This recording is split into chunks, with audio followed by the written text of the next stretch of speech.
আসসালামু আলাইকুম, আমার নাম সদীপ হাসান। আমাদের বাড়ি হাসুন্দি, লক্ষ্মীপুর জেলায়। আমার মূলত সমস্যা ছিল ব্রেনে এফেক্ট হয়েছে।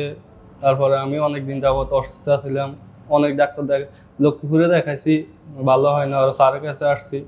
তারপরে এখন আলহামদুলিল্লাহ উন্নত দিকে আছি। তারপরেও মানে স্যারে বলছে যে ট্রিটমেন্টটা আরো চালাই দিত, এই জন্য আমি আসছি। ট্রিটমেন্টটা চালাই যেতে হবে যেহেতু। আগে আমার নিজে নিজে একলা একলা থাইকা আনতাম, মানে শরীর মানে একটু অন্যরকম লাগতো, মানে নিজের তো মন মানসিকতা অন্যরকম হয়ে গেছে। অনেকে আমার দেখলে মানে কইতো আমি যে একবার মানে অন্যরকম হয়ে গেছি, এটাই। আর আর শরীর দুর্বল, হাত কাঁপা আছিল, অন্তত কমছে, আগের থেকে ভালো আছে। মানে ব্যথা থেকে মাথা মানে কাজ কাম করতাম গেলেও হাঁটতাম না কাজ কাম করতাম। এখন তো ভালোই হয়। মাথা ব্যথা ছিল, মানে থাই হঠাৎ করে, মানে সব সময় ছিল না। আবার এমনিও আমি কি চিন্তিত ভাবে থাকতাম, মানে শরীরটা মানে এই একরকম হয়ে যেত। আবার স্যারে বলতো যে তোমার কানে কোনো কথা আসেনি, এরকম অনেক কিছু বলছে স্যারে।